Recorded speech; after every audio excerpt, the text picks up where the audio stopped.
तो जो मैंने कहा कि दूसरा सवाल भी मेरा, ये बहुत बेसिक सवाल है सर, और बार बार मैं ये कहूँगी क्योंकि आप जनप्रतिनिधि रहे हैं तो बहुत अच्छे से इसको समझ पाएंगे। 2024 का चुनाव होता है, लेट से हम भारतीय जनता पार्टी को लेते हैं, और महाराष्ट्र में एक नैरेटिव विपक्ष सेट करती है जिसमें वो ये कहती है कि अगर 400 पार हुआ तो कहीं ना कहीं संविधान बदल दिया जाएगा, आरक्षण का इशू होगा, और वो नैरेटिव के लिहाज से आपको वोटिंग परसेंटेज कम दिखता है, वोट बीजेपी के पक्ष में कम दिखता है। चलिए दूसरा एग्जाम्पल लेते हैं, फ्री बीज का। ये कहा जाता है कि महिलाओं के खाते में पैसे जाएंगे। आम आदमी पार्टी हो, भारतीय जनता पार्टी हो, हरियाणा में भारतीय जनता पार्टी ने कहा पर अभी तक खाते में पैसे नहीं गए, दिल्ली में भी अभी तक नहीं पहुंच पाया। आम आदमी पार्टी की वो भी बाहर इस वजह से हुई।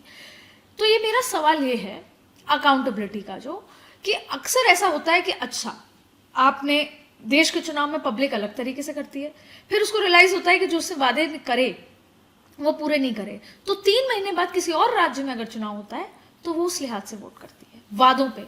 तो गवर्नमेंट को या पॉलिटिकल पार्टीज को बार बार अपने वादों पर अडिग रहना पड़ता है। अब अगर चुनाव एक साथ होते हैं तो वो सोचेगी अब जो होगा अगले 5 साल बाद होगा, अकाउंटेबिलिटी का अब 5 साल बाद देखा जाएगा। ऐसा लगता है आपको? देखिए, आपने ये भी सवाल बहुत अच्छा है, तो मैं फ्री बीज पे बता दूं आपको। बहुत अच्छा क्वेश्चन है। मतलब निश्चित हो जाएंगे कि अब देखा जाएगा अगले 5 साल। अभी देखिए, आप बार बार चुनाव होना, अगर हम समझते हैं कि इससे हमारी अकाउंटेबिलिटी इंक्रीज होगी, एनहांस होगी, क्योंकि पार्लियामेंट्री डेमोक्रेसी में जनप्रतिनिधि की अकाउंटेबिलिटी होती है, और उसका अकाउंटेबिलिटी का जो परीक्षण है वो 5 साल का टाइम मिलना चाहिए एक साथ, लोकसभा विधानसभा को। ऐसा नहीं कि बार बार मिले उस पार्टी में, जैसे केंद्र में मान लो एक सरकार आ गई और उसके 4 महीने बाद में इलेक्शन हो गए। अब 4 महीने के में वो सरकार जो है, केंद्र की परफॉर्मेंस उसको विधानसभा में पे करनी पड़ती है। तो आप 4-6 महीने में क्या परफॉर्मेंस आप कर पाएंगे? 4-6 महीने में कुछ नहीं कर पाएंगे। तो एक नैरेटिव जो है बड़ा गलत सेट होता है। और जहाँ तक अकाउंटेबिलिटी की बात है, हम अगर अकाउंटेबिलिटी की बात करें, देखिए हमारे पास हमारा जो डेमोक्रेसी है, parliamentary democracy, we are having parliamentary democracy, we are not having executive democracy, जैसे अमेरिका में एग्जीक्यूटिव डेमोक्रेसी है। और पार्लियामेंट्री डेमोक्रेसी की विशेषता क्या है?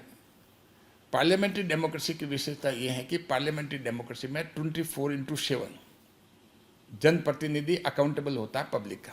अब कैसे?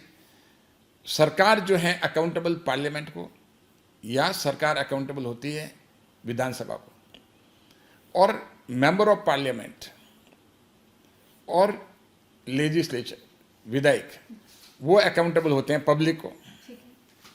तो हम देखते हैं कि जब हमारे सवाल पूछने का जो है 24/7, कभी हम उनको क्वेश्चन कर सकते हैं, सवाल पूछ सकते हैं सरकार को, तो ये हमारी पार्लियामेंट्री डेमोक्रेसी। तो अकाउंटेबिलिटी का हम कह रहे हैं कि अकाउंटेबिलिटी जब चुनाव में जाएंगे तभी अकाउंटेबिलिटी होती, ऐसा नहीं।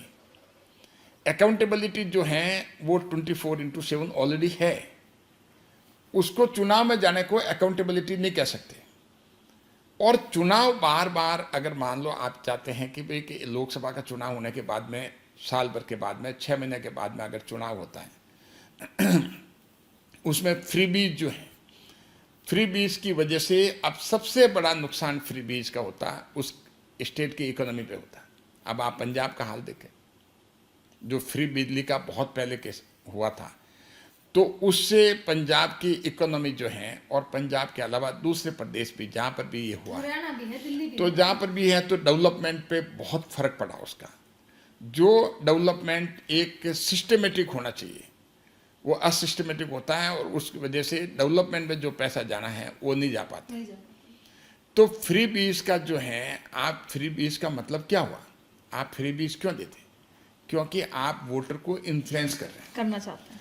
आप वोटर को इन्फ्लुएंस करने का मतलब, आप इसको क्या कहेंगे? सुप्रीम कोर्ट ने जब राजनारायण वर्सेज इंदिरा गांधी के केस में, बहुत फेमस केस है, उसमें उन्होंने कहा कि भाई कि आप free and fair election, basic structure है भारत के संविधान का कि इलेक्शन जो है फ्री होना चाहिए, फेयर होना चाहिए।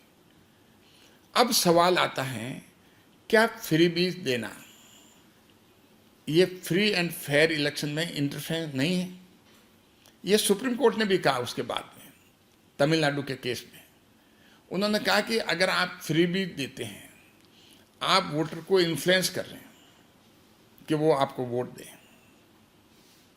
तो आप इन्फ्लुएंस अगर कर रहे हैं तो ये फ्री एंड फेयर इलेक्शन नहीं कह सकते। और फ्री एंड फेयर इलेक्शन नहीं कह सकते तो भारत के बेसिक स्ट्रक्चर जो है, पर सर मैनिफेस्टो में तो पार्टी अपना हक मानती है कि नहीं मानती। देखो पार्टी कुछ नहीं मानती, पार्टी का संविधान है, मैं ये नहीं, पॉलिटिकल पार्टी का है वो, उनकी अपनी, उनका ये कहते हैं। लेकिन अगर कोई जाकर के कहता है भाई मैं आपको ये फायदा दूंगा, मुझे आप वोट देंगे, तो आप कहने का मतलब आप पैसा किसका दे रहे हैं? आप टैक्स पेयर का पैसा, और आप एक सिस्टमेटिक जो है उसमें सबका विकास हो उस पैसे से, और सोशल जस्टिस का काम भी हो, ये भी बैलेंस होना बहुत ज़रूरी है। तो सवाल ये आता है कि क्या freebies free and fair election के अगेंस्ट में नहीं है? अगर सुप्रीम कोर्ट की वर्डिक्ट देखें तो उनका मानना है कि फ्रीबीज जो है फ्री एंड फेयर इलेक्शन के अगेंस्ट में है, और फ्री एंड फेयर इलेक्शन कराना ये हर सरकार का काम है। और free and fair election Bharat के बेसिक कॉन्स्टिट्यूशन का बेसिक स्ट्रक्चर है। और ये चीज़ जो है सुप्रीम कोर्ट ने तमिलनाडु के केस में कही, और free and fair election basic structure है ये राजनारायण वर्सेज इंदिरा गांधी के केस में सुप्रीम कोर्ट में कही। तो इसीलिए मेरा ये कहना है कि अगर कोई जाकर के ये कहते हैं साहब कि ये फ्रीबीज दे रहे हैं, ये फ्री एंड फेयर इलेक्शन के खिलाफ हैं, इससे आप एक पॉलिटिकल पार्टी वोटर को इन्फ्लुएंस कर रही है जो कि गलत है, तो उसका मेरा मानना है कि ये कोर्ट कह सकता है कि फ्रीबीज देना फ्री एंड फेयर इलेक्शन के खिलाफ